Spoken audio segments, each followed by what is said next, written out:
दर्शन करने से मेरी सारी इच्छाएं समाप्त हो चुकी हैं। मैं मुक्त हो गया, मुझे अब कुछ नहीं मांगना। सुखदेव जी ने कहा, बावरे तू तो मुक्त हो गया, लेकिन मेरा क्या होगा? अब तुझे मेरे लिए पूछना पड़ेगा। और समझे कथा को। सुखदेव जी क्या कह रहे हैं उस भाषा को समझे। परीक्षित, तू तो मुक्त हो गया, लेकिन मेरा क्या होगा? तुझे ऐसा लग रहा है कि मैं तुझे मुक्त करने आया था? नहीं, मैं खुद भी मुक्त होने के लिए आया हूं। बैठ जाए भैया, व्यवस्था ठीक है। सुखदेव जी ने कहा, परीक्षित तुझे ऐसा लग रहा है कि मैं तुझे मुक्त करने आया? नहीं, मैं खुद मुक्त होने आया। पता है वेद क्या कहते हैं? वेदों में लिखा है, वो समझे नहीं लिखा?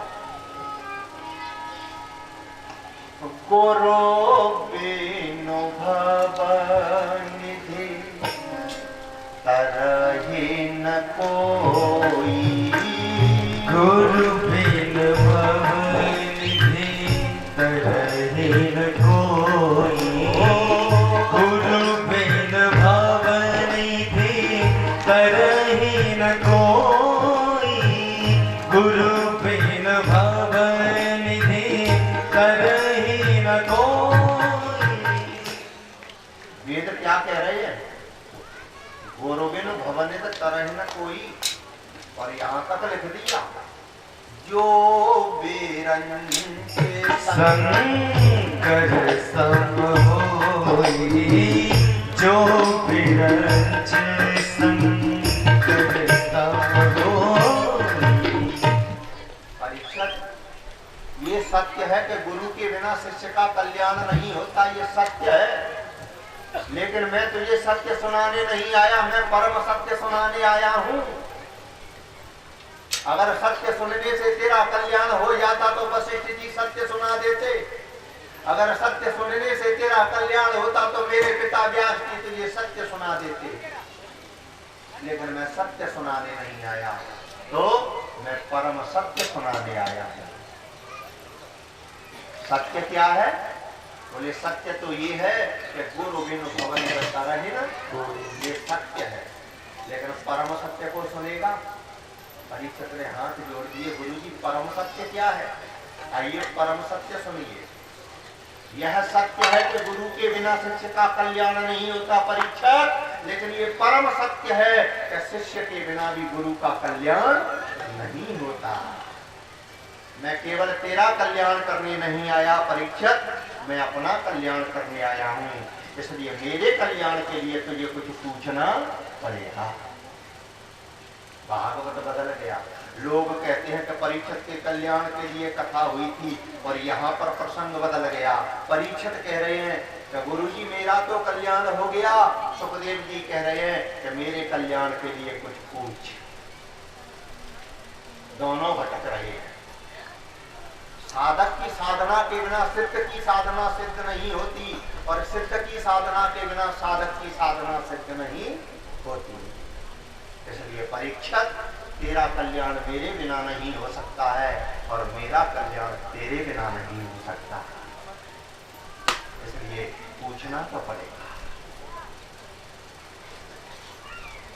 यहाँ पर परीक्षित खड़े होते हैं और भागवत का पहला प्रश्न करते हैं, और यहीं से भागवत प्रारंभ होती है। आइए, भागवत में एक ही प्रश्न है जिसका उत्तर सुखदेव जी ने 7 दिन और 7 रात तक दिया है। प्रश्न क्या है? कोई कल्पना भी नहीं कर सकता कि परीक्षित क्या पूछेगा। बड़े बड़े ऋषि मुनि बैठे हैं, विचार कर रहे हैं। कोई ऋषि सोच रहा है कि परीक्षित पूछेगा राम जी कौन है। कोई ऋषि सोच रहा है कि परीक्षित कहेगा मेरा कल्याण कैसे होगा। वशिष्ठ जी सोच रहे हैं कि परीक्षित जरूर पूछेगा कि तक्षक मुझे डसेगा, गुरु जी मुझे बचाओ। लेकिन परीक्षित ने सबको ठुकरा दिया और पूछा क्या? ये भागवत का सबसे जटिल प्रश्न है, और एक ही प्रश्न किया है। आइए, परीक्षित खड़े हो गए और पूछने लगे। पूछा क्या? भगवान सुखदेव जी कह रहे हैं, परीक्षित ने पूछ दिया कि अतः प्रक्षाम संसिद्धिम, हे सिद्धि को देने वाले गुरु जी, आपकी मुट्ठी में चारों पदार्थ हैं, अर्थ, धर्म, काम और मोक्ष। वो समझने लिखा कि चार पदार्थ करतल जाके, आप सिद्धि को देने वाले हैं, लेकिन मैं सिद्धि नहीं मांग रहा। तो परीक्षित रोने लगे, अतः प्रक्षाम संसिद्धिम योगीनां परमं गुरु, आप केवल मेरे गुरु नहीं हैं, तो योगीनां परमं गुरु, आप योगियों के परम गुरु हैं।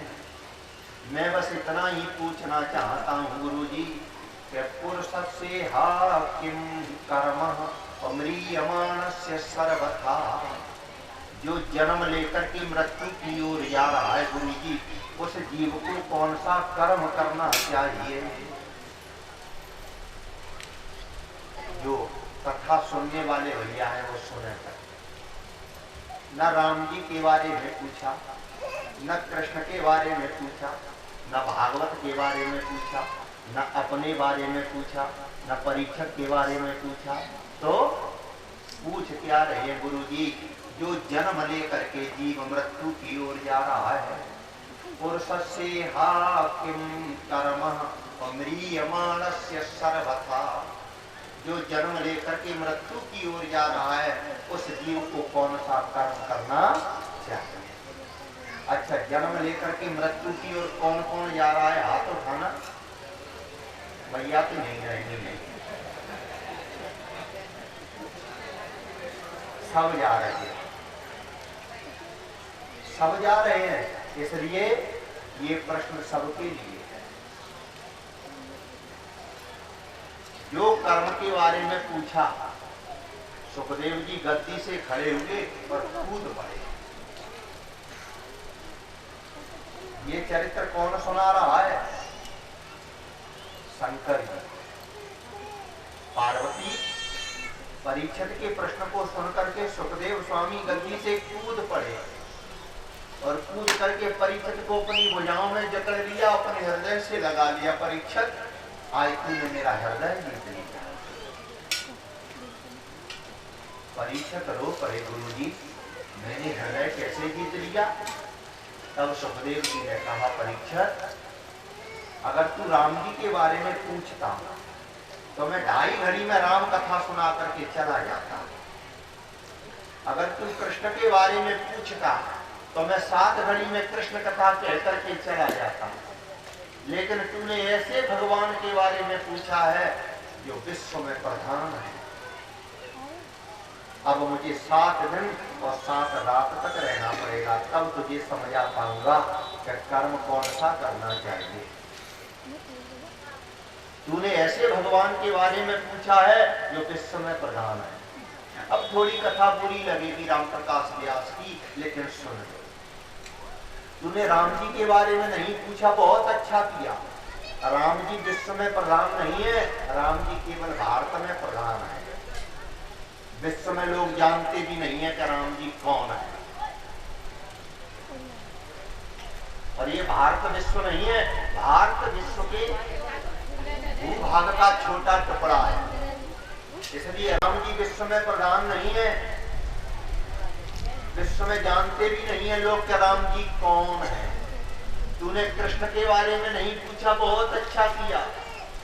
कृष्ण केवल भारत का भगवान है, विश्व का नहीं।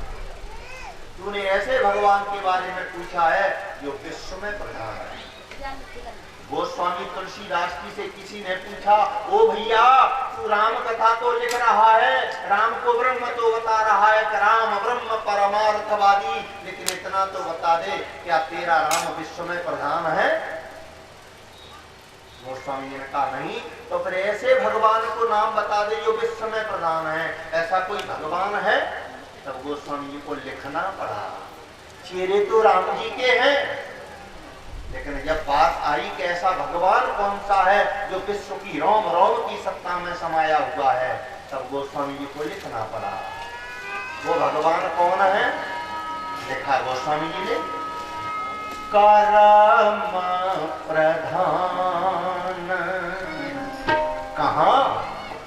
विश्व करि राखा कर्म प्रधान विश्व करि राखा, कर्म प्रधान विश्व करि राखा, कर्म प्रधान विश्व करि राखा। गोस्वामी जी को लिखना पड़ा।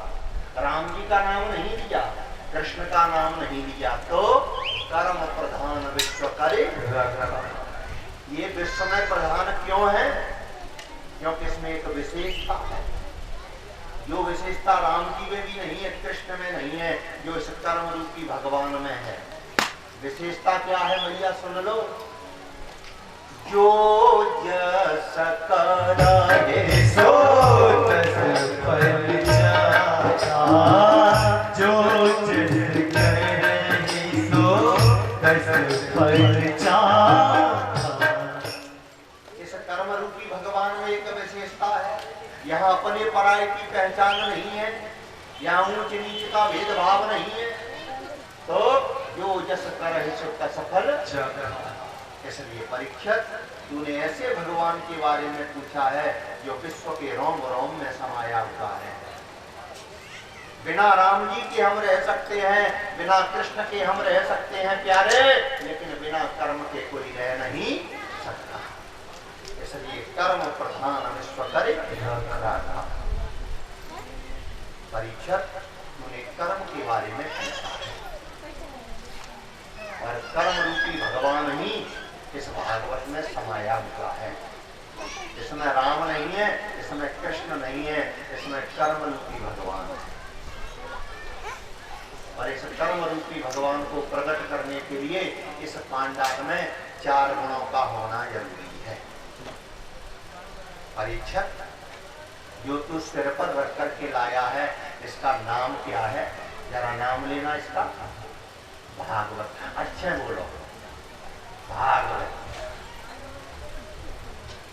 हमारे मुरारी भैया बदल रहे हैं, और चिंता मत करो, सबके सामने ही बदल के जाएंगे। हम इस मंच पर खड़े होकर ही संकल्प कराएंगे, हम बिल्कुल मुरारी ही बना के जाएंगे। या तो हम रावण बन के सिौनिया चले जाएंगे, या मुरारी को मुरारी बनाकर जाएंगे। दो में से एक काम होगा। हाँ, सुन लो मुरारी भैया, ये कथा अच्छे पना है रे, क्या ऐसा में बहुत बड़ा धोखा है ये बार होगा, इसलिए सुन लो। परीक्षित, मेरी तरफ से जिस पुराण को तू सिर पर रख कर के लाया है, इदं भागवतम नाम, इसका नाम क्या है भैया? बोलो। अरे ऐसे नहीं बोलो, मोलट का भागवत। इसका नाम भागवत है। विद्वान कहते हैं कि जिसमें 4 गुण होंगे वही भागवत को समझ पाएगा, ये विद्वान कहते हैं। बड़े बड़े विद्वानों की कथा हो तो सुन लेना जाके, वो यही कहेंगे जिसमें 4 गुण हैं वही भागवत को समझ पाएगा। कौन कौन? जिसमें 4 अक्षर हैं, भा, ग, व और तुमको नहीं बोलो, चश्मा वाली मैया बोलेगी ता। हमें मैया से बहुत प्रेम रहता है, क्योंकि हमारा लालन पालन हमारी माँ ने किया। और एक बात बताएं, वे हमें हमारा मुँह पहुँचो हमारी मैया ही ने, इसलिए माँ बहुत लाडली लगती है, जिसने हमारा मुंह पहुँच दिया। अब हम अच्छे लगते हैं, क्यों? माँ ने मुख पहुँचा है। परीक्षित, इसमें 4 अक्षर हैं। विद्वान कहते हैं भा माने भक्ति, जिसमें भक्ति हो। तो हमारे साहब सुन लो। और गा माने ज्ञान, जिसमें ज्ञान हो। भा ग। व माने जिसमें वैराग्य हो। और ता माने तपस्या, जिसमें 4 गुण हैं वो भागवत को समझ पाएगा।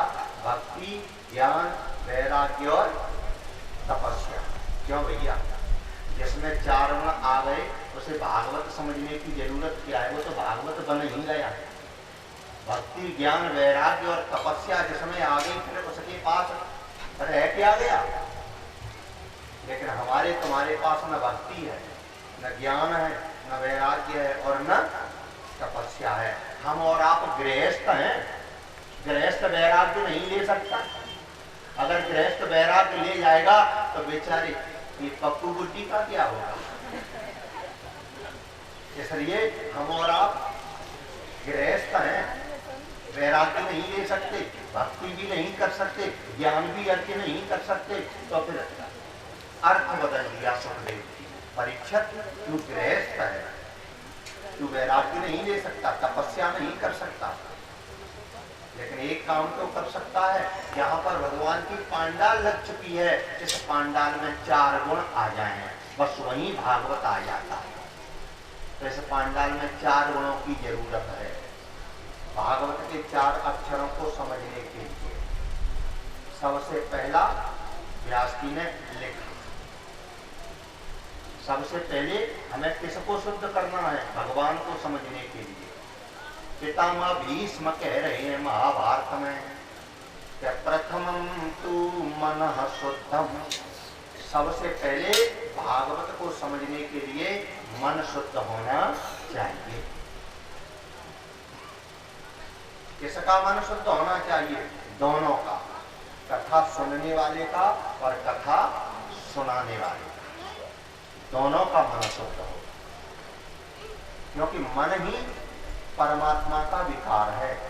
मन के द्वारा ही जीव की गति होती है और मन के द्वारा ही जीव की अधोगति होती है।